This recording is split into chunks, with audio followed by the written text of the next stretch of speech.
few weeks ago, I did my first live stream, but it almost didn't happen. I didn't feel ready. I didn't feel qualified. There's every possibility that I could still be here today, still planning, still watching tutorials, procrastinating. But I got across the line.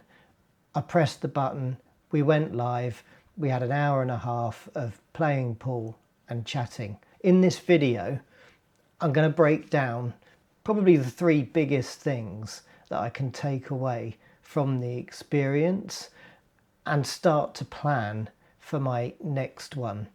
Stick around if you want to hear about the things that went wrong, the things that I've learned, and help me celebrate the fact that I finally got across the line. So the first one is about keeping it simple. Now, this was the first time I've tried to do a live stream, and before this I had absolutely no idea about what software to use, about what setup I needed, about anything. You know, I didn't even realise that I had to plug my camera over the table into my PC, because you can't really stream wirelessly without a load of very expensive kit.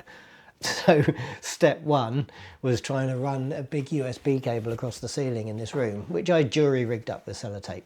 The more I read about it, the more I understood, the more research that I did.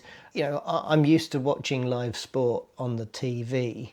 I'm a big fan of Ultimate Pool, and the production in that is really slick. And I guess in my head, I was going to recreate all of that. And the more I learned, the more research I did, the more I played with software, the more I realised that it's really not easy. And I started to spin out a little bit. And if I'd kept on that vein, I don't think I'd have ever gone live or ever got to the point of actually starting the broadcast. So common sense kicked in, and I decided to pare back and actually go with as minimal a setup as I possibly could. So there were four elements, if you like, to the broadcast.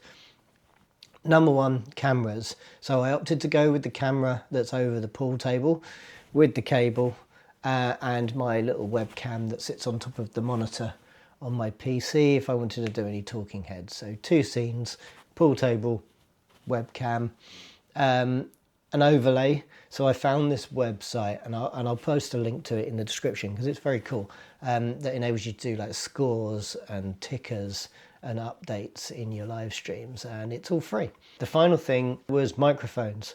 The core idea for the web stream is pretty simple. Invite someone round, have a little pool match, and then have a chat. But if you're going to have the chat, and if part of the core idea is about talking, the sound quality needs to be okay. And luckily, I've got one of these, which is the little DJI mic mini.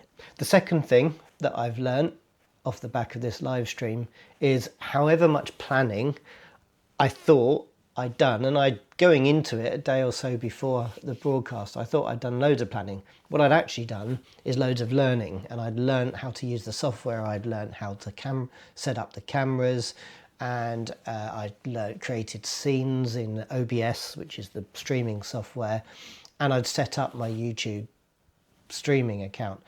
What I hadn't done is enough of the actual content planning, and there's three areas that I was really lacking. The first one, and this is a bit embarrassing because I work in marketing, was the marketing and advertising. YouTube's algorithm stinks like that. You know, you can't just go live and people just get plonked into your stream. I kind of have to know about it, and I have to do marketing, and I'm a tiny channel. Before this live stream, I had 6 subscribers on my YouTube channel, maybe a couple of hundred people following me across my social channels, and I'd done no preparation and told no one about it. So I hurriedly, 2 days before the broadcast, I think, created some social media posts, a little 45-second reel, and threw it out there. The second thing around the planning is the scripting. You know, it's a live broadcast, it's a game of pool, and we're going to have a chat. So it didn't even occur to me that I might need to script elements of it. And the intro and the outro. But the intro, the first couple of minutes of the broadcast, you know, this is going to be really important. This broadcast is going to sit on YouTube, on my channel, forever. And it should be there driving people, and people should be able to go and watch it in the future. But the first 3 minutes, oh my goodness, they were terrible. And we're live. So, hello everyone, or hello no one, because there's no one here yet. This is Pat. Hi. Rabbit stuck in headlights springs to mind. I kind of set up the web cam on my PC, and Pat and I just stood there and went, and we're live. And it was just a bit embarrassing. When it came to the end, I just turned around, wandered over to the computer and hit stop. And the final big thing that I can take away from doing this live stream is that it really is loads of fun. We had a great time, actually. We played some pool, we had some chat. Pat was kind enough to let me win, which was very gracious of him. And yeah, I had a really good time. And all the stress and all the panic and all of the nervousness that I had running up to doing this kind of dissolved after the first frame or two, and we just kind of enjoyed it. And because I'd kept it quite simple, I wasn't running to and from the computer and the table all the time. You know, I had the chat up on the big screen, so for the people that had come in and watched and were asking questions and commenting, we could see that quite clearly. How did we do? So I think we had a peak concurrent of about 8 people, and in the time since we went live, the live streams had a total of about 50 viewers. So, you know, we're not breaking any records. We're certainly setting myself a base that I can improve on, and it will be bigger and it will be better next time. I'm really looking forward to it.